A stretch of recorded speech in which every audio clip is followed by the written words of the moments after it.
Last lecture में हमने jQuery के बारे में स्टडी किया था, ठीक है, कि it is a light weight JavaScript library, it consist of functions and it is a right less and do more library. ठीक है, छोटे से कोड से ज़्यादा काम हम इसमें कर सकते हैं।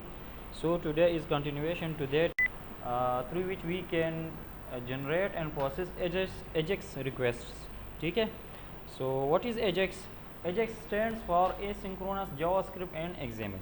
asynchronous means जब सर्वर और क्लाइंट के दरमियान कम्युनिकेशन होती है वो हमारी क्लिक्स या पेज लोड वगैरह इसके साथ सिंक्रोनाइज होती है।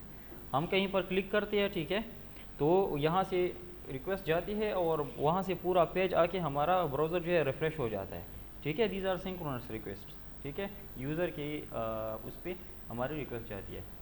एसिंक्रोनस मीन्स कि आपका पेज भी वही है, आपने कहीं पर क्लिक भी नहीं किया है, लेकिन ब्राउज़र के अंदर कुछ इवेंट जो है अकर होता है, उस इवेंट की वजह से आपने ट्रिगर्स लगाए हैं, जावास्क्रिप्ट जो है वो खुद ब खुद रिक्वेस्ट भेज देता है सर्वर की तरफ, और सर्वर जो है वो स्मॉल पीस ऑफ इंफॉर्मेशन भेज देता है वापस, विदाउट रिफ्रेशिंग द पेज आपको इन्फॉर्मेशन शो हो जाती है। ठीक है, so this is called asynchronous. ठीक है, so a limitation of the early version of HTTP protocol was the interaction with the server was only through the submission of a form or clicking on a link to load a new page। या हम form submit करते हैं या कहीं पर link खोल देते हैं तो पेज रिफ्रेश हो जाता है और सर्वर से रिस्पांस आता है। ठीक है, तो पुराने ज़माने में जो हमारे पास सिर्फ HTTP प्रोटोकॉल था तो इसी तरह काम करता था। To solve this, a new HTTP request type was added that allows asynchronous requests to the server। ठीक है, ऐसे रिक्वेस्ट जो कि क्लिकिंग या फॉर्म सबमिशन वगैरह से जुड़ी हुई ना हो, so that JavaScript could issue request for the data from server without refreshing the page. It was called XML HTTP request. ठीक है, ये जो एजेक्स के थ्रू जो रिक्वेस्ट हमारे जाते हैं उनको कहते हैं XML HTTP request, since the data will be returned as an XML object। XML means extensible markup language। HTML हम कहते हैं ना, hyper text markup language. HTML XML में डिफरेंस ये है कि HTML में हमारे पास प्री डिफाइंड टैग्स होते हैं, हमें पता है कि HTML टैग है, किसी ने डिफाइन किया है, हमें पहले से बताया हुआ है। इसी तरह H1 है, H2 है, H6 तक। लेकिन XML में क्या है, XML इज़ मोर डायनेमिक, उसमें आप अपनी तरफ से टैग्स बनाते हैं, हर यूज़र, ठीक है, अपनी तरफ से टैग्स बनाता है और अपने मकसद के लिए यूज़ करता है। ठीक है, so it was called XML HTTP request since the data would be written as an XML object which could then be manipulated locally by JavaScript and used to dynamically change the current HTML page। क्या होता है, कुछ event अगर होते हैं या आपने जिस तरह का लॉजिक क्रिएट किया होता है, फॉर एग्जांपल आपने लॉजिक क्रिएट किया होता है कि हर 5 मिनट बाद जो है ये रिक्वेस्ट भेजो, तो आप ये लॉजिक डिफाइन करेंगे जावास्क्रिप्ट में। ठीक है, तो हर 5 मिनट बाद जो है वो रिक्वेस्ट जाता है और वापस जब आता है तो जावास्क्रिप्ट ही उसको प्रोसेस करता है। ठीक है, तो अगर कुछ आउटपुट शो करना है तो ऑटोमेटिकली आपको आउटपुट हर 5 मिनट बाद जो है शो होता है। ठीक है, तो रिक्वेस्ट भी जावास्क्रिप्ट भेजता है, वहाँ से रिक्वेस्ट आता है, जावास्क्रिप्ट उसको प्रोसेस करके आपको दिखाता है। ठीक है, jQuery has made an Ajax much easier. ठीक है, jQuery से पहले भी एजेक्स होता था, लेकिन वो आप जावास्क्रिप्ट में मैनुअली इस तरह करते थे। अभी jQuery जो कि आया है इसने हमें मुख्तलिफ फंक्शंस दी है, उन फंक्शन को यूज़ करके हम एजेक्स रिक्वेस्ट जो है वो जनरेट और प्रोसेस कर सकते हैं। AJAX allows JavaScript to dynamically communicate with the server without reloading the page। jQuery provides a rich set of methods for AJAX web development। ठीक है, मुख्तलिफ बहुत ज़्यादा फंक्शंस है जिसमें से हम सिर्फ 2 पढ़ेंगे जो कि मोस्ट पॉपुलर है। With jQuery AJAX you can request text data, HTML data, XML और JSON data from a remote server using both HTTP GET and HTTP POST। आपको पता है कि सर्वर के साथ जब कम्युनिकेशन होती है तो हम यहाँ से जब रिक्वेस्ट भेजते हैं तो या गिट के फॉर्म में होता है या पोस्ट के फॉर्म में होता है। ठीक है, URL में या हम वेरिएबल भेजते हैं, डेटा भेजते हैं, या जिस तरह फॉर्म जब हम सबमिट करते हैं 2 टाइप्स हैं उनके, तो इसी तरह आप ये रिक्वेस्ट भी दोनों तरीक़ों से कर सकते हैं। ठीक है, उधर से जो रिस्पांस आएगा वो टेक्स्ट फॉर्म में, नॉर्मल टेक्स्ट फॉर्म में भी हो सकता है, HTML कोड भी हो सकता है, ठीक है, XML कोड भी हो सकता है, या JSON फॉर्मेट में भी हो सकता है। JSON means JavaScript object notation, JSON आगे आएगा, डिस्कस करेंगे। ठीक है, it's a standard notation for transforming और for communicating data among different servers और अमंग डिफरेंट वेबसाइट्स एट्सेट्रा। ठीक है, फॉर एग्जांपल हम कहते हैं API क्या चीज़ होती है, आप यहाँ से रिक्वेस्ट भेजते हैं किसी सर्वर की तरफ या किसी वेबसाइट की तरफ, उन्होंने किसी ख़ास फॉर्मेट में डाटा क्रिएट किया होता है और वेट कर रहे होते हैं कि इस किस्म का रिक्वेस्ट आएगा तो मैं ये डाटा वापस भेज दूँगा। तो इस डाटा का एक स्टैंडर्ड फॉर्मेट होना चाहिए ताकि दुनिया के तमाम डेवलपर को उनको पता हो और अपनी रिक्वायरमेंट्स के मुताबिक फिर उनको वो इम्प्लीमेंट कर सके। ठीक है, तो ज़्यादातर जेसन यूज़ होता है। ठीक है, जेसन फॉर्मेट आ गया है। Okay, so and you can load remove data directly into selected HTML element of the web page. आप कहते हैं कि नहीं, जब डाटा रिसीव हो जाए तो पूरी पेज पे मुझे ना दिखा दे, just for example chat window जो है छोटी सी, उसमें मुझे मैसेज दिखा दे अभी जो मैसेज है। ठीक है, तो इसी तरह जो रिक्वेस्ट हम भेजते हैं उसकी रिस्पांस में जो रिस्पांस आता है उसको आप अपनी मर्ज़ी के मुताबिक किसी भी जगह डिस्प्ले कर सकते हैं, उसके साथ जो आप करना चाहते हैं कर सकते हैं। This is the magic that allows for web pages to dynamically change parts of their content instead of having to reload the whole page। ठीक है, जिस तरह फेसबुक में जब हमें कोई मैसेज करता है तो सिर्फ वो मैसेज चैट का जो छोटा सा विंडो होता है, ठीक है, वो रिफ्रेश होता है, पूरा पेज रिफ्रेश नहीं होता। No more click submit and wait for new pages. For example Google Earth and Google Maps. Google Maps में क्या होता है, जब हम ड्रैगिंग करते हैं तो अपॉन ड्रैगिंग रिक्वेस्ट जाती है और वहाँ से डेटा आता है और यहाँ हमारा वो जो पार्ट होता है मैप का वो रिफ्रेश हो जाता है। फॉर एग्जांपल आप गूगल मैप खोल लिया और उसमें लिखते हैं यूटी मर्दान, तो सबसे पहले यूटी मर्दान जो है फोकस हो जाता है, ठीक है, उसका डेटा आता है। फिर यूटी मर्दान से आप इधर उधर जाते हैं तो अपन ड्रैगिंग जो है, जब आप ड्रैग करते हैं तो इवेंट अकर होता है। इस इवेंट के पीछे उन्होंने कोड किया होता है जो स्क्रिप्ट के ज़रिए वो चला जाता है। ठीक है, कि इसने for example right side drag किया तो यूटी मर्दान के राइट साइड पर जो मैप का हिस्सा है वो यहाँ पर सर्वर की तरफ से आता है और प्रोसेस हो जाता है, उसी जगह पर वो रिलोड हो जाता है, पूरा मैप जो है वो रिलोड नहीं होता। ठीक है, तो डिफरेंट इवेंट्स हो सकते हैं। ठीक है, drag drop click double click वगैरह आप इसके ज़रिए एजेक्स को ट्रिगर कर सकते हैं। So more map tiles are loaded in the background while you look at the part of the maps so that when you move the next area is already loaded. Clear है? Now how Ajax works. तो सबसे पहले browser जो है वो एक event generate करता है। ठीक है, और इवेंट कैसे जनरेट होता है, using JavaScript. Create an HTML HTTP request object. Event trigger होता है तो उसकी वजह से HTML रिक्वेस्ट ऑब्जेक्ट क्रिएट होता है और वो ऑब्जेक्ट जो है सेंड हो जाता है। ठीक है, सर्वर की तरफ। सर्वर उसको प्रोसेस करता है और रिस्पांस जनरेट करके ब्राउज़र को वापस भेज देता है। ठीक है, और ब्राउज़र क्या करता है, ब्राउज़र के ऊपर जावास्क्रिप्ट होता है तो जावास्क्रिप्ट उस रिस्पांस को कैच करके उसको प्रोसेस कर देता है और अकॉर्डिंगली अगर किसी कंटेंट को अपडेट करना होता है या कोई और कैलकुलेशन वगैरह करने होते हैं तो वो रिज़ल्ट देता है हमें। क्लियर है? So how JavaScript Ajax works. An event occur in a web page, for example the page is loaded, a button is clicked और मैप इज़ ड्रैग्ड। ये सारे इवेंट्स हैं। ठीक है, an XML HTTP request object is created by JavaScript. The XML HTTP request object sends a request to the web server. The request process the server process the request. The server sends a response back to the web page. The response is read by JavaScript. A proper action like page update, notification, etc. is performed by the JavaScript. जब message हमें आता है तो notification भी आता है ना उसी टाइम। ठीक है, तो पेज रिफ्रेश नहीं होता लेकिन नोटिफिकेशन भी ऊपर आता है, नीचे विंडो भी अपडेट हो जाती है। ठीक है, तो ये हमारे पास क्या है, प्रॉपर एक्शन है। So now jQuery load function for Ajax. jQuery provide a number of function for Ajax. Different function provide करता है लेकिन जो टू मोस्ट पॉपुलर है, the one is load and the second one is Ajax. So one of the Ajax function is load. ठीक है, ये हमारे पास एक फंक्शन है, दूसरा हमारे पास क्या है, एजेक्स।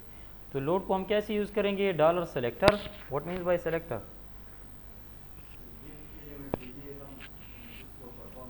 गुड, सेलेक्टर हमारे पास एलिमेंट भी हो सकता है, CSS सेलेक्टर भी हो सकते हैं। ठीक है, किसी खास वैल्यू पर हम किसी एलिमेंट को भी चूज़ कर सकते हैं।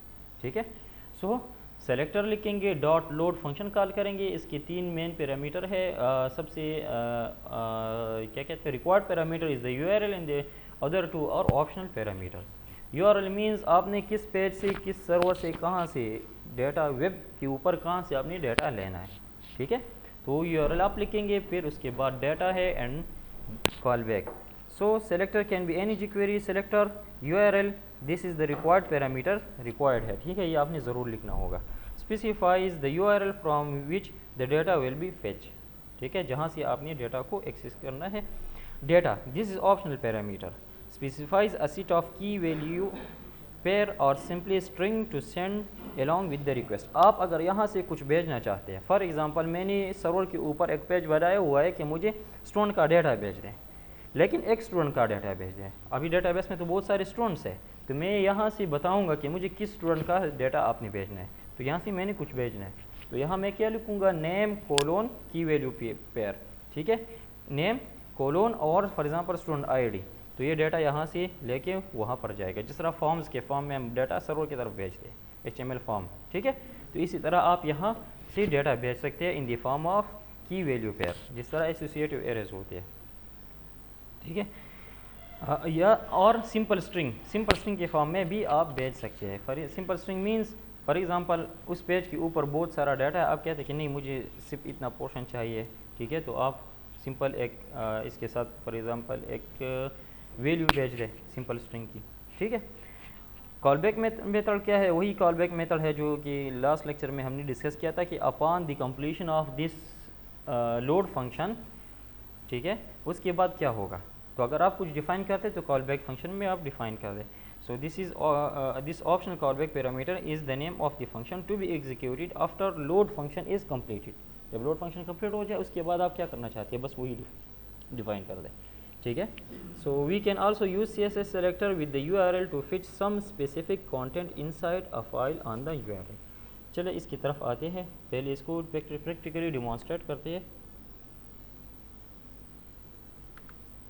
एग्जाम्पल यहाँ मैं एक पेज जनरेट करता हूँ,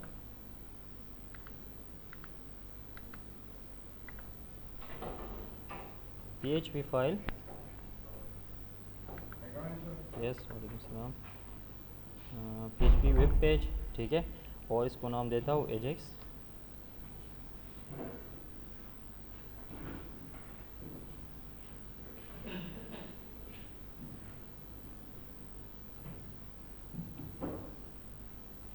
okay, the title is Ajax,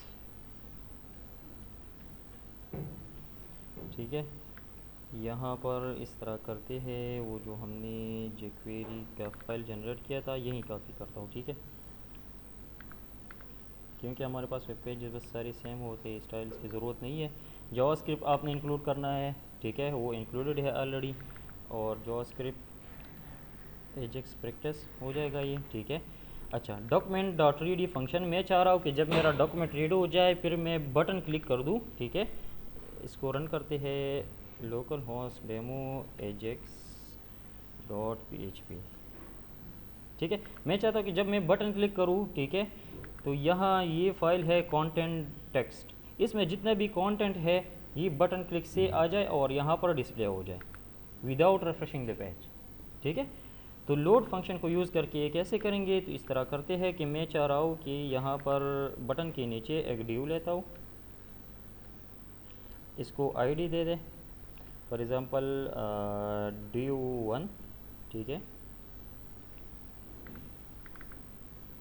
मैं चाहता हूँ कि जब मैं इस बटन को क्लिक कर दूँ तो आप लोड फंक्शन कॉल करके कहाँ से डेटा उठाए, content.txt से, और वो डेटा जब आप उठाएंगे तो उस ड्यू में लोड कर रहा है, ठीक है। अच्छा,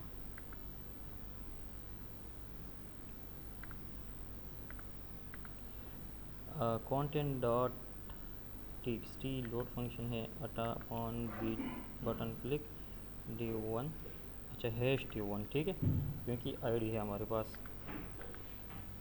ठीक है। तो ये डेटा वहाँ से फेच हो गया, दिस इज़ HTML डाटा, ठीक है। इसमें टैग्स भी है, आप यहाँ देख सकते हैं, ठीक है, H1 ड्यू वगैरह वगैरह, ठीक है। So this is how Ajax works. देखिए आपका पेज रिफ्रेश नहीं होता लेकिन आपका डाटा आता है यहाँ पर, ठीक है। अभी अगर आप चाह रहे हैं कि इसमें बहुत सारा डाटा है, मुझे सिर्फ वो डाटा चाहिए जिसकी ID फॉर एग्ज़ाम्पल P1 है, ठीक है, तो आप क्या कर रहे हैं, आप इसके साथ यहाँ देखें लेक्चर में, आप इसके साथ एडिशनल पैरामीटर भी डिफ़ाइन कर सकते हैं। इसके साथ लिखते हैं #ID, ठीक है, और डॉट क्लास, और आप चाहते हैं कि इस पेज में या इस डेटा में बहुत सारे टैग्स है, और तो मुझे स्पेसिफ़िकली एक किस्म के टैग्स का डाटा चाहिए, बस वो फिच कर दे, बाकी छोड़ ले, तो इस तरह लिखते हैं, ठीक है। तो फॉर एग्ज़ाम्पल मैं चाह रहा हूँ कि वो एलिमेंट जिसकी आईडी हमारे पास क्या है, ये P1 है, वो फिच करके यहाँ पर डिस्प्ले कर दें। तो यहाँ आप इसके साथ लिखते हैश P1,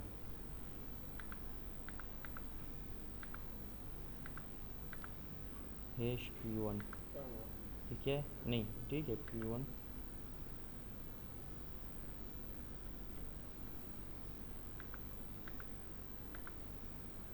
आना चाहिए जी, ये हैश आईडी, ठीक है, कंटेंट आईडी P1 भी तो ठीक है जी। अच्छा सॉरी सॉरी सॉरी, हाँ ये तो हमारे पास सेलेक्टर है, ये तो इस पेज की बात हो रही है, यस ठीक है। फिर देखें सिर्फ एक पेज एक पैराग्राफ उसने उठाया जिसकी आईडी हमारे पास P1 था, ठीक है। दूसरा देखें, आप क्लास से भी उठा सकते हैं P एंड P, इन दोनों को हमने क्लास दिया है P, तो आप यहाँ लिखते हैं डॉट P, तो जिन जिन एलिमेंट्स का क्लास नेम जो है वो P है, वो सारे एलिमेंट्स यहाँ पर ये फेच करेगा। और इस तरह आप ये भी कर सकते हैं कि आप कहते हैं कि नहीं, जितनी सारे ड्यूज़ है सब ड्यूज़ को यहाँ से उठा लें, ठीक है। इसमें एक लाइन हमारे पास वैसे हमने लिखा है जिस बग़ैर किसी एलिमेंट के, ठीक है, तो वो नहीं उठाएगा। सो this is the load function, ठीक है। लोड के ज़रिए आप इस तरह रिक्वेस्ट कर सकते हैं, okay. The optional callback parameter specifies a callback function to run when load method is completed। अभी हमारे पास थर्ड पैरामीटर इसका कॉलबैक था, ठीक है। तो कॉलबैक फंक्शन जहाँ भी jQuery में आता है, इसका मतलब ये होता है कि स्पेसिफिक फंक्शन जब अपना काम कंप्लीट कर दे उसके बाद आपने कौन सा फंक्शन ट्रिगर करना है, तो कॉलबैक में आप लिखेंगे। So the callback function have different parameters. ये कॉलबैक फंक्शन है, इसके हमारे पास पैरामीटर है रिस्पांस, स्टेटस एंड XHR, ठीक है। मींस रिस्पांस क्या आ रहा है, आपका रिक्वेस्ट है वो सक्सेसफुली कंप्लीट हो रहा है या फेल्ड हो रहा है, ठीक है। तो आप उसकी बेस पर भी कोई डिसीजन ले सकते हैं। फॉर एग्जांपल आप वहाँ पर डेटाबेस में से लोड रिक्वेस्ट के ज़रिए स्टूडेंट का डाटा उठाते हैं और वो स्टूडेंट एग्जिस्ट ही नहीं करता, ठीक है। तो आप चाहते हैं कि अगर रिक्वेस्ट सक्सेसफुल हो जाता है तो स्टूडेंट का डाटा दिखा दे, रिक्वेस्ट सक्सेसफुल नहीं होता तो मुझे एरर दिखा है, या मुझसे प्रॉपर मैसेज दे दे कि your the student is not found in the database, ठीक है। तो आप कैसे करेंगे, तो आप लॉजिक इस पैरामीटर के ऊपर बनाएंगे रिस्पांस, ठीक है। स्टेटस के ऊपर, रिस्पांस तो वो डाटा भेजेगा, जो डाटा है डाटा भेजेगा, स्टेटस जो है वो सक्सेस या एरर होगा, ठीक है। और XHR this is the actual data, ठीक है, जो कि हमारे पास HTTP रिक्वेस्ट ऑब्जेक्ट जनरेट करता है। So response contain the resulting content if the call succeeds. Second one, status contains the status of the call and XHR means the XML HTTP request object, ठीक है। तो अगर आप इसके साथ ये एडिशनल पैरामीटर या कॉलबैक फंक्शन लगाना चाहते हैं तो वो भी इस तरह लगा सकते हैं, फॉर एग्जांपल फंक्शन, ठीक है, और इसके पैरामीटर हमने रिस्पांस, ठीक है। इसको आप कुछ भी नाम दे सकते हैं, लेकिन ऑर्डर जो है इस तरह होगा, फर्स्ट रिस्पांस होगा, सेकंड हमारे पास स्टेटस होगा, थर्ड जो है XHR होगा, ठीक है। So if status is equal to success, do something else, do something, या एल्स फिर आप चेक कर सकते हैं कि if status is equal to this thing, ठीक है। So if this is success, so $do1, ये या बस alert, just alert message show कर दे, क्योंकि $do1 में हम ये यहाँ पर डिस्प्ले कर रहे हैं, ठीक है। अलर्ट सक्सेसफुल, ठीक है, एल्स अलर्ट एरर, ठीक है, सक्सेसफुल। और फॉर एग्ज़ाम्पल मैं इस तरह करता हूँ कि इसका URL जो है वो उसमें गलती कर देता हूँ, तो देखिए एरर, सही है, उसको उस URL के ऊपर कुछ डाटा नहीं मिला। अच्छा, या ये जो आपके पास प्रॉपर एरर है इसको भी आप डिस्प्ले कर सकते हैं, ठीक है, एरर, और इसका स्टेटस, ठीक है, और इसका टेक्स्ट, एरर का स्टेटस और एरर का टेक्स्ट आप लिख सकते हैं।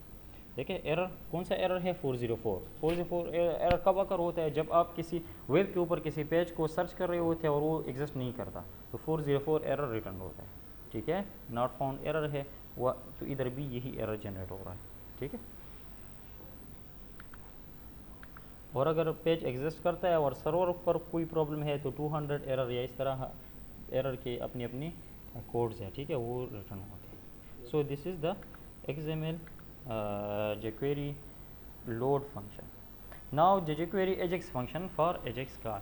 jQuery provides another function AJAX to perform AJAX requests. This is the one that is mostly used, ठीक है, और ये बहुत मतलब इससे आप ज़्यादा काम करा सकते हैं, इसके पैरामीटर्स बहुत ज़्यादा है, ठीक है। यहाँ तो मैंने कुछ लिखे हैं URL डेटा सक्सेस वगैरह, लेकिन बहुत ज़्यादा है, आप फिर स्टडी करें, ठीक है।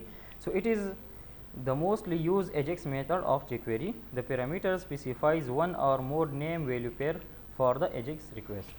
So for example URL है, ठीक है, आप यहाँ लिखेंगे URL कोलोन और वो URL आप लिखेंगे जो जिस URL से आप डेटा फिच करना चाहते हैं, फिर कामा, नेक्स्ट आप लिखेंगे for example data type, what means by data type, the data type expected from of the server response, server से जो रिस्पांस आप एक्सपेक्ट करते हैं। अगर सिंपल डेटा है तो आप लिखेंगे टेक्स्ट, अगर JSON फॉर्मेट में डेटा आ रहा है आप लिखेंगे JSON, ठीक है, इस तरह अगर XML फॉर्मेट में आ रहा है आप लिखेंगे XML। तो यहाँ जावास्क्रिप्ट ऑब्जेक्ट को पता चलेगा ऑटोमेटिकली कि अच्छा ये जो डेटा आ रहा है ये JSON फॉर्मेट में, तो अकॉर्डिंगली उस पर वो प्रोसेस अपना अप्लाई करेगा, ठीक है। Data specifies the data send to the server, यहाँ से आप कुछ डेटा भेजना चाहते हैं, ठीक है, तो आप लिखेंगे डेटा और उसके सामने की वैल्यू पेयर के फॉर्म में वो डेटा लिखेंगे। टाइप, किस टाइप का रिक्वेस्ट आप भेजना चाहते हैं, गेट या पोस्ट, ठीक है, तो वो भी आप लिखेंगे, और etcetera etcetera. So except the URL all the fields are optional, ठीक है, और URL जो है वो आपके पास मैंडेटरी है। सो अभी एजेक्स रिक्वेस्ट देख लेते हैं, इसी को एजेक्स में कन्वर्ट करते हैं, ठीक है, ठीक है। सो एजेक्स को इस तरह लिखेंगे डॉलर एजेक्स, और इसके अंदर फिर अपने पैरामीटर्स है, सबसे पहले URL है, ठीक है, URL, तो फॉर एग्जांपल इसी फाइल से मैंने डेटा फिच करना है, सो content.txt कामा, नेक्स्ट पैरामीटर या नेक्स्ट पैरामीटर अगर आप देना चाहते हैं तो भी नहीं देना चाहते तो कोई मसला नहीं है। फॉर एग्जांपल मैं लिखता हूँ डेटा टाइप, कि जो डेटा वहाँ से आ रहा है वो किस टाइप का होगा, टेक्स्ट, ठीक है। अच्छा, थर्ड सक्सेस, अगर मेरा रिक्वेस्ट सक्सेसफुल हो जाता है, ठीक है, तो अपॉन सक्सेस क्या करना चाहिए, तो मैं कहता हूँ कि ये काम करना चाहिए, तो आपको पता है कि इसके लिए हम फंक्शन डिफाइन करते हैं, ठीक है। अच्छा, रिस्पांस आएगा, ठीक है, कॉल बैक फंक्शन है, रिस्पांस आएगा, क्या करता हूँ कि ड्यू1 में ये रिस्पांस जो है ये डिस्प्ले कर दें, सो हैश ड्यू1.html और रिस्पांस, ठीक है, तो डेटा हमारे पास आ गया, सही है। This is the Ajax method, आप लोग लोड यूज़ ना करें, बस एजेक्स फंक्शन यूज़ करें, ठीक है। सो यहाँ देखें, इस इज़ सिंपल मेथड एजेक्स, ठीक है। सबसे इम्पॉर्टेंट और रिक्वायर्ड पैरामीटर जो है दैट इज़ URL, इसमें URL लिखते हैं जहाँ से आप डाटा फिच करते हैं। सेकंड डेटा टाइप, ये अगर आप लिखना चाहते हैं बी टिक, नहीं लिखना चाहते तो बी मेरे ख्याल में काम करेगा, देख लेते हैं, यस, ठीक है। लेकिन अगर आप JSON डेटा रिट्रीव करते हैं तो फिर आपने लिखना होगा, क्योंकि उस पर आपने फिर उसको आपने पार्स करना होगा, ठीक है। और फिर सक्सेस फंक्शन, अगर सक्सेसफुल होता है आपका रिक्वेस्ट तो क्या करना चाहिए, ठीक है, तो जो डेटा आपका है वो रिस्पांस में आता है, और इस रिस्पांस के साथ आप अभी आगे क्या करना चाहते हैं, ठीक है, ओके। यस, एजेक्स को आपने इस तरह यूज़ करना होगा, ठीक है, $.ajax, मतलब आप एजेक्स को पहले कॉल कर, उसके बाद अगर रिस्पांस आता है तो उसके साथ आप क्या करना चाहते हैं। वो दूसरा जो था वो डायरेक्ट आप कहते हैं कि बस इस ड्यू में डाटा को, ये फलाना डाटा को लोड कर, ठीक है, तो इसमें आप पहले सेलेक्टर लिखते हैं डॉट, उसके बाद फंक्शन लिखते हैं। इसमें पहले आप रिक्वेस्ट करते हैं, उसके बाद कहते हैं कि रिक्वेस्ट के साथ क्या करना है, ठीक है, क्योंकि फॉर एग्ज़ाम्पल आप डेटाबेस से डेटा उठाते हैं, उसमें 50 स्टूडेंट्स का रिकॉर्ड है और हर एक स्टूडेंट के फॉर एग्ज़ाम्पल 10 एट्रीब्यूट्स है, तो कितना डाटा हुआ आपके पास, ये एरे के फॉर्म में आएगा। तो अगर ये एरे के फॉर्म में डाटा आप नीचे किसी टेबल में फिच करना चाहते हैं, डिस्प्ले करना चाहते हैं, इस पर पहले अपनी ऑपरेशन अप्लाई करना होगा। तो मकसद क्या है कि आप पहले डाटा को फिच कर दें, उसको फिर प्रॉपर फॉर्मेट में रोज़ एंड कॉलम में अरेंज करके नीचे जो है टेबल में फिच डिस्प्ले कर दें, ठीक है। तो इसके लिए एजेक्स मेथड जो है वो ज़्यादा सूटेबल है। Okay, now Jason, what means by Jason? Jason stand for JavaScript object notation, ठीक है, जावास्क्रिप्ट ऑब्जेक्ट हमारे पास उसका अपना एक नोटेशन है। JSON is a light weight format for storing and transporting data. Different server के दरमियान डेटा कम्युनिकेशन के लिए ज़्यादातर अक्सर जेसन फॉर्मेट यूज़ होता है, ठीक है। JSON is often use when data is sent from a server to a web page, जब सर्वर से डेटा वेब पेज की तरफ आती है तो दिस इज स्टैंडर्डाइज्ड वे, ठीक है। JSON is self describing and easy to understand, most of the time the built in APIs return data in JSON format, ठीक है। Most of the programming languages contain built-in functions for JSON encoding and decoding. For example, PHP में आप JSON को encode कर सकते हैं, अभी practically देखेंगे आप लोग, ठीक है। फॉर एग्जांपल मैंने डेटाबेस से डेटा फिच किया, फिर मैं क्या करता हूँ, एजेक्स के थ्रू मैं भेज देता हूँ क्लाइंट की तरफ, तो पहले मैं इसको इनकोड करूँगा। तो इनकोडिंग के लिए सिंपल बिल्ट-इन फंक्शन है JSON इनकोड, और जो एरे आया है डेटाबेस से वो मैं इसको पैरामीटर दूंगा, तो बस ये इनकोड हो जाएगा ऑटोमेटिकली, ठीक है। इस तरह JSON.parse, this is JavaScript object for parsing. Server से तो PHP ने डेटा भेज दिया, यहाँ क्लाइंट साइड पर जावास्क्रिप्ट है, उसने इसे पार्स करके प्रॉपर फॉर्मेट में डिस्प्ले करना है, ठीक है। So the function use is JSON.parse। Okay, JSON syntax rule. अच्छा, इसका सिंटैक्स कैसे होगा? So data is name value pair. ये देखिए हमारे पास JSON डाटा है, first name John, second name Doe, ठीक है। इस तरह first name Anna, second name Smith, और इसी तरह पीटर एंड जॉन। तो देखें ये क्या है, हमारे पास नेम है, ये इसकी वैल्यू है, नेम है, इसकी वैल्यू है, नेम है, इसकी वैल्यू। तो सबसे पहले हमारा डाटा नेम वैल्यू फॉर्मेट में होगा, एक नेम होगा उसकी वैल्यू, एक नेम होगा उसकी वैल्यू, ठीक है। Second, data is separated by comma. देखें डेटा, हर एक डेटा दूसरे से कॉमा पर सेपरेटेड है, ठीक है। Third, curly braces hold objects. देखिए हमारे पास एक ऑब्जेक्ट बन गया, दिस इज अनदर ऑब्जेक्ट, सही है, this is third object. JSON के अंदर आपके पास एरे और ऑब्जेक्ट मिक्स होते हैं, ठीक है। Curly braces hold objects, square brackets hold array. So this employ is an array of data, sorry, array of objects, and each object is the array of data, sorry, each object contain data, सही है। ये हमारे पास क्या है, एक array है, employ array है, ठीक है। ये एरे, इसमें हमारे पास 3 ऑब्जेक्ट्स हैं, हर एक ऑब्जेक्ट में क्या है, मुख्तलिफ डेटा है, ठीक है। और ये एरे फिर अगेन हमारे पास जेसन ऑब्जेक्ट है ना, और हमने कहा कि object is represented by curly braces, so ये एक ऑब्जेक्ट बन गया, ठीक है। So this format is called JSON. और ऑनलाइन अगर फॉर एग्जांपल आप डेटा इस फॉर्मेट में अरेंज करते हैं और फिर देखना चाहते हैं कि इसी फॉर्मेट में है या नहीं है, तो जेसन वैलिडेटर लिखते हैं, ठीक है, इसमें आप इसको वैलिडेट कर सकते हैं, ठीक है। कैसे वैलिडेट करेंगे, अपनी डेटा को कॉपी कर दे, यहाँ पेस्ट कर दे, ये आपको बताएगा कि आप सही जेसन फॉर्मेट फॉलो कर रहे हैं या नहीं। अच्छा सॉरी, गलत बटन दबा दिया, वैलिडेट जेसन, वैलिड जेसन, ठीक है, यस, और data is in proper format, ठीक है। अच्छा, most of programming languages contain built in function for Jason encoding and decoding. For example JavaScript, अगर हम जेसन को पार्स करते हैं, मींस सर्वर से डेटा आया इन जेसन फॉर्मेट और उसको नीचे प्रॉपर फॉर्मेट में डिस्प्ले करना है, तो हम पार्स करेंगे पहले इसे, ठीक है, मीन जेसन फॉर्मेट से नॉर्मल फॉर्मेट में ले आएंगे। PHP आपने डेटा क्वेरी चलाई माइस्क्यूएल डेटाबेस से, आपने डेटा फिच किया, वो एरे फॉर्म में है या ऑब्जेक्ट फॉर्म में है, जिस फॉर्म में भी है, लेकिन आपने इसको इनकोड करके जेसन फॉर्मेट में भेजना है, तो आप क्या करेंगे, Jason encode, Jason underscore encode built in function है पीएचपी का, ठीक है। तो ये आपको रिटर्न करता है जेसन फॉर्मेट में डेटा, ठीक है। सो इस तरह करते हैं कि हमने तो डेटाबेस क्रिएट किया था स्टूडेंट्स के लिए, उसी डेटाबेस से एक रिकॉर्ड फिच करके इनकोड करते हैं जेसन फॉर्मेट में और फिर रिसीव करते हैं उधर, ठीक है, क्लाइंट साइड पर, और इसको डिस्प्ले करते हैं। तो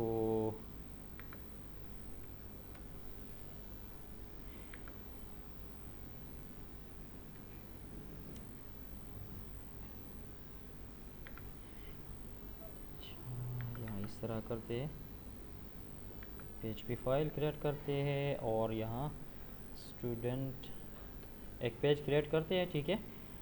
यहाँ सबसे पहले जब हमने डेटाबेस से डेटा लेना हो तो क्या करेंगे, फिर इसके बाद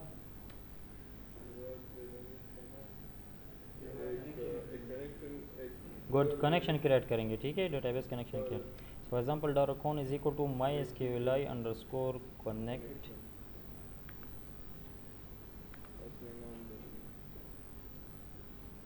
माई एसक्यूएलआई अंडरस्कोर कनेक्ट, ठीक है। होस्ट लिखेंगे, now I am using local host, ठीक है। User, my user name is root, password, my user password is empty, database, तो डेटाबेस का नाम क्या था वो देखेंगे भी, डेटाबेस का नाम था बैच 2 और टेबल का नाम स्टूडेंट, ओके। सो बैच 2, बाकी इन पैरामीटर की ज़रूरत नहीं है, ठीक है। कनेक्शन रेडी हुआ, अभी मैंने क्वेरी रन करके उसके रिज़ल्ट को भेजना है उधर क्लाइंट की तरफ। So dollar result assign result assign my SQLi underscore query, direct query लिख देता हूँ, ठीक है, डॉलर कनेक्शन, और क्वेरी यहाँ लिख देता हूँ direct, select static from student where, एक रिकॉर्ड मुझे चाहिए, ठीक है। So std underscore id assign 1, for example 1 है इसमें या नहीं है, यस, फर्स्ट स्टूडेंट, ठीक है। अच्छा, तो ये क्या करेगा, मुझे एक रिकॉर्ड एरे के फॉर्म में रिटर्न करेगा। अभी मैं चाह रहा हूँ कि ये एरे के फॉर्म में जो रिकॉर्ड है इसको मैं जेसन फॉर्मेट में इनकोड करके भेज दूँ, इको कर दूँ, ठीक है। तो यहाँ आप क्या कर रहे हैं, इको, ठीक है, और जेसन अंडरस्कोर इनकोड, ठीक है, और डॉलर रिज़ल्ट से मैंने क्या करना है, एक रिकॉर्ड फिच करना है। तो हम क्या लिखते थे, माई SQLi underscore Fitch associative array, ताकि की वैल्यू फॉर्मेट में आ जाए, ठीक है। तो ये यहाँ फिच हो जाएगा। अच्छा, इस स्टूडेंट को वैसे रन कर रहा है ताकि आपको पता चल जाए कि जेसन फॉर्मेट में मुझे ये डेटा मिल रहा है या नहीं मिल रहा, ठीक है। तो स्टूडेंट तो देखें, अभी इसको आप चेक कर रहे हो उधर, is it valid Jason validator,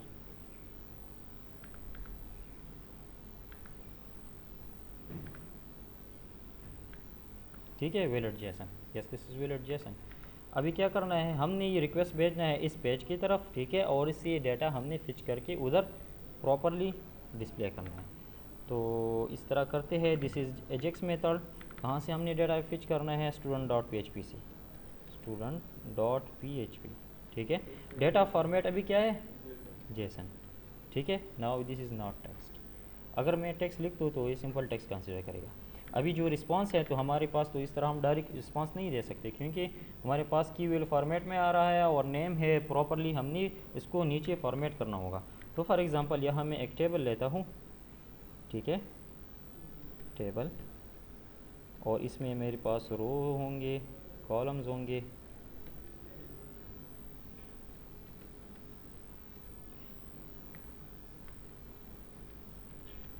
for example मुझे कौन कौन सी इन्फॉर्मेशन चाहिए, स्टूडेंट नेम चाहिए, ईमेल चाहिए और सेमेस्टर चाहिए, ठीक है।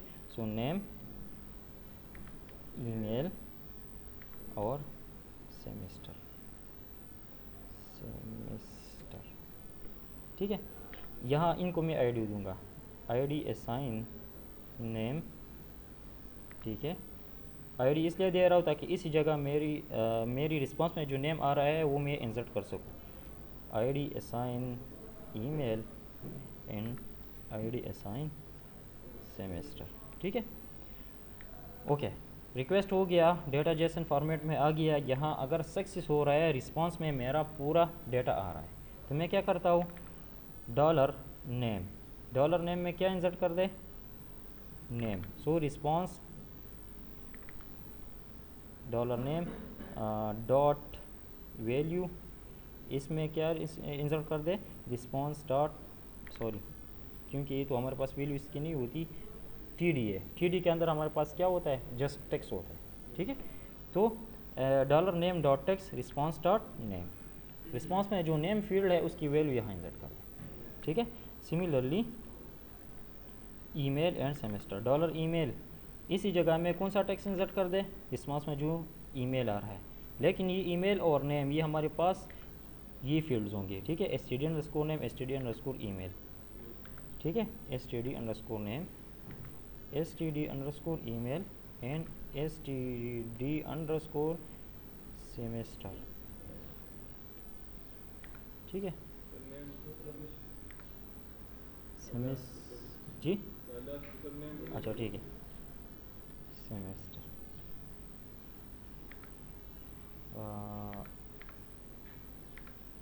अच्छा अभी देखें कुछ मसला है, क्या मसला है, dollar dot text is not a function, dollar dot text, चले वेल भी ट्राई करते हैं, वैल्यू भी ट्राई करते हैं, ये बिल्ट इन फंक्शन है, अक्सर बंदा भूल जाता है, HTML भी ट्राई कर लेते हैं, ठीक है। Value is not a function, okay, तो मेरे ख्याल में वेल ठीक है, वेल भी ठीक नहीं है, डॉट HTML अगर कर दे, मैं चाह रहा हूँ कि इस एलिमेंट के अंदर ये कंटेंट आ जाए जस्ट, ठीक है, HTML सही है। तो देखें वही डेटा यहाँ आ रहा है बग़ैर पेज रिफ़्रेश के, और डेटाबेस ही आ रहा है, सही है। अभी देखें, अभी आप ये क्वेश्चन करेंगे कि सर डेटाबेस में फॉर एग्ज़ाम्पल 50 रिकॉर्ड है, मैं चाह रहा हूँ कि बस 50 रिकॉर्ड्स ही आ जाए। तो एक तरीक़ा ये है जो कि थोड़ा सा मतलब मैं कहूँगा कि डिफ़िकल्ट है, क्योंकि यहाँ इस जगह में जावास्क्रिप्ट ये जो जेसन ऑब्जेक्ट आ रहा है अभी उसमें 50 रिकॉर्ड्स होंगे, तो आपने उसको पार्स करना होगा, और जावास्क्रिप्ट और PHP को और HTML को कंबाइन करके आपने यहाँ पूरे टेबल को डिज़ाइन करके नीचे जो है इंसर्ट करना होगा। एक तरीक़ा ये है, ये थोड़ा सा टीडियस है। दूसरा ईजी तरीक़ा ये है कि इस पेज के अंदर यहाँ जहाँ हम ये इको कर रहे हैं, इसमें आप प्रॉपर HTML टेबल बना के उसकी वैल्यूज इंसर्ट करके पूरा भेज दे और टेक्स्ट फॉर्मेट में उसके रिसीव करके इंसर्ट कर दे। कैसे देख लेते हैं, ठीक है। अभी सारे जितनी भी रिकॉर्ड्स हैं मैं चाह रहा हूँ कि वो टेबल के फॉर्म में उधर आ जाए, तो आप पहले ही क्वेरी रन कर लें, ठीक है। Select static from student, wear अभी हट जाएगा, वियर क्लास, ठीक है। फिर हम इससे वाइल लूप लगाएंगे इसी तरह है, ठीक है। Dollar row assign dollar mysqli underscore fetch array या फेच एसोसिएट जो भी है, ठीक है। और यहाँ एक रिकॉर्ड को हम फॉर्मेट करके उससे टेबल बनाएंगे और उधर भेज देंगे। टेबल कैसे बनाएं, आम टेक्स्ट फॉर्म में टेबल बनाएंगे। फॉर एग्जांपल मैं यहाँ एक वेरिएबल लेता हूँ आउटपुट या टेबल जो भी है, ठीक है। This is a variable of string type now, ठीक है। क्या करते हैं, इसको कॉन्कैटिनेट करते हैं विद अनदर स्ट्रिंग टेबल। अभी देखिए HTML स्टार्ट हो गया, ठीक है। तो टेबल यहाँ क्रिएट हो जाएगा, यहाँ जो है एंड हो जाएगा, ठीक है। आउटपुट में अभी जो टेक्स्ट आ रहा है वो टेबल का टेक्स्ट है, समझ आ रही है। ये वेरिएबल मैं जस्ट वहाँ बेच के डिस्प्ले कर दूँगा। और इसके अंदर डेटा कैसे इंसर्ट करेंगे, तो इसी तरह इसके साथ क्या करें, टी आर कॉन्केटेनेट कर दें। ठीक है, टी आर के अंदर फिर हमारे पास टी डीज़ होंगे, टी डीज़ के अंदर यही डेटा होगा। सो टी डी स्टार्ट, ठीक है, और यहाँ मैं लिखता हूँ नेम, ठीक है, और फिर टी डी इंट, और फिर दूसरा टी डी मेरे पास इसके साथ स्टार्ट होगा, उसके अंदर मेरे पास ये डेटा होगा डॉलर रो, और इसके अंदर क्या होगा, name, S T D underscore name. समझ आ रही है। इसके साथ कॉन्केटेनेट कर दे टी डी। ठीक है, तो ये देखें एक रो मैंने जनरेट किया, उसके अंदर मैंने क्या किया, एक ये कॉलम लिया, ठीक है, और एक ये कॉलम लिया। समझ आ रही है। और ये दूसरा होगा ईमेल, ठीक है, S T D underscore email, और ये हो जाएगा सेमेस्टर, हो जाएगा S T D underscore semester. और रो मैंने यहाँ स्टार्ट किया है तो यहाँ एंड भी करना है मैंने। ये तो अच्छा ठीक है,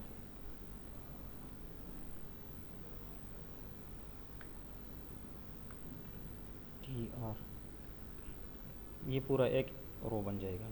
ठीक है, आप जिस तरह इसको अरेंज करना चाहे तो कर सकते हैं। अच्छा, तो ये रिक्वेस्ट अभी मैं करूँगा, यहाँ रिस्पांस आएगा, अभी रिस्पांस मुझे चाहिए टेक्स्ट फॉर्मेट में, तो ये टेक्स्ट ही कर दे। ठीक है, और क्या कर दे, मैं चाह रहा हूँ कि रिस्पांस जब आ जाए तो ये जो ड्यू है इसमें इस रिस्पांस को आप जस्ट पेस्ट कर दें। ठीक है, फेच कर दे के मुझे डिस्प्ले कर दे। So d1.html is equal to response.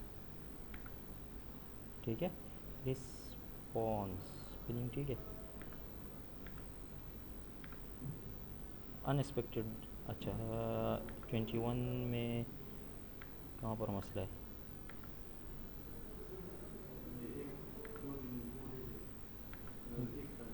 जी ठीक है कि नहीं है, मुझे तो अच्छा ये तो ठीक है। नहीं मसला है क्योंकि देखे अनएक्सपेक्टेड टोकन, यहाँ पर कुछ मसला है। एक क्या हटा दूँ, नहीं हाँ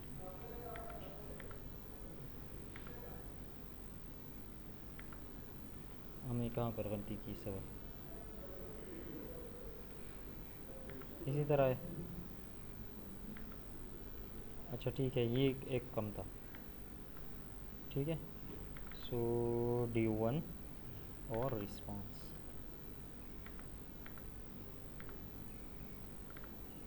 अच्छा डेटा नहीं आ रहा है, student dot P H P. अच्छा हमने ये आउटपुट ई को नहीं किया। ठीक है, आखिर में क्या कर दें, ई को डॉलर आउटपुट, क्योंकि आपने आउटपुट जो है वो ई को करके डिस्प्ले करना है। वो भी नहीं आया, यहाँ तो आ रहा है। मसला क्या है, हमने यूआरएल गलत किया है। Student dot P H P, data type text है, response dollar d1 html dot response. सब कुछ ठीक लग रहा है। नेटवर्क फेच, देखें ये विंडो इसके लिए। ठीक है, जिस कॉल अगर आप चेक करते हैं तो देखें fetch X H T M L, ठीक है, रिक्वेस्ट। तो रिक्वेस्ट तो मेरे ख्याल में सक्सेसफुली आ रहा है क्योंकि ग्रीन है। -t1 भी ठीक लिख रहा है, .html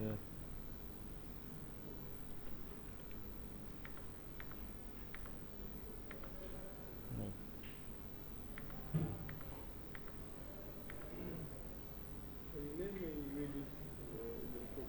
जी नहीं, ये वैल्यूज़ ठीक है। देखें जब इस पेज को मैं रिफ्रेश करता हूँ ये आ रहा है, ये सारी वैल्यूज़ यहाँ पर सबर एक और काम करते हैं, अलर्ट में शो करते हैं इसको, इनको अलर्ट रिस्पॉन्स।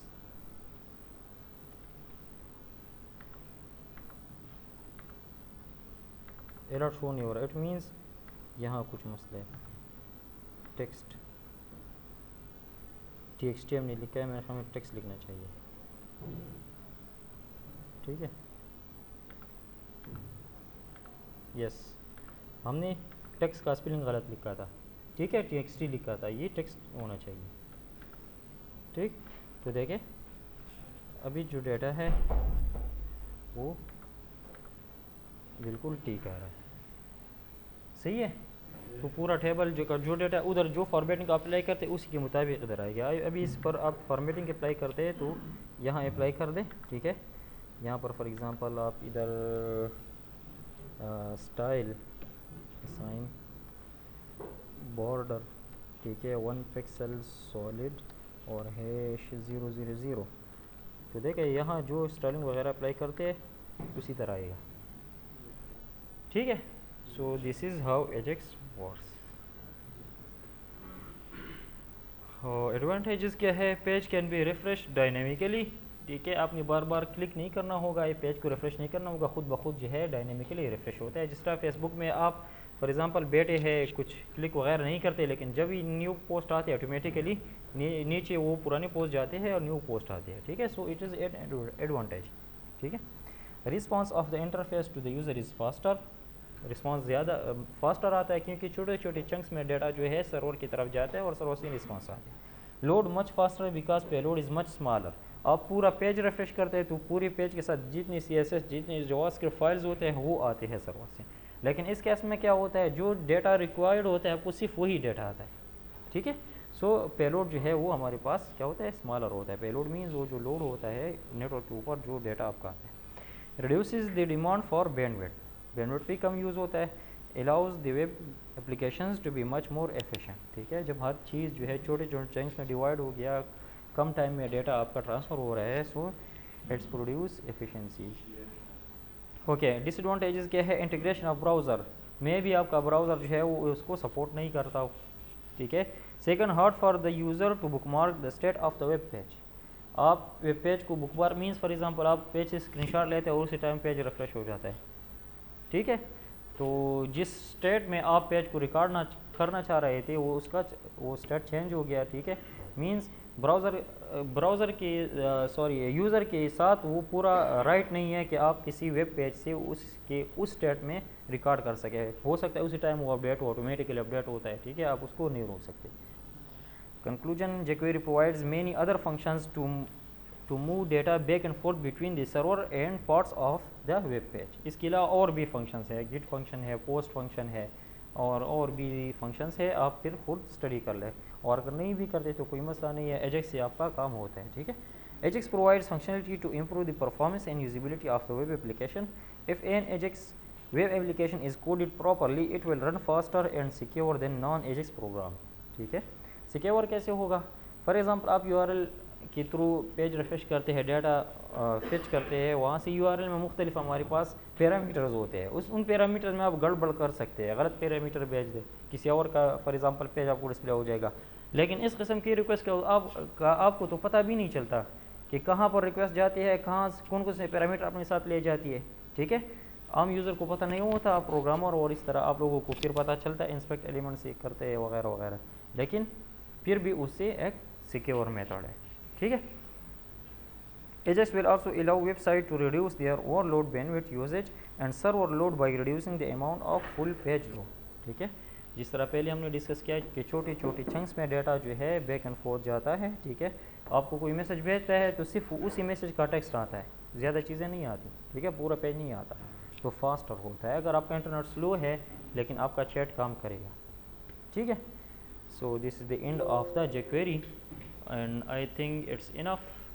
और इसके बाद इंशाल्लाह we will move toward the coordinator framework of PHP, ठीक है जी। रिएक्ट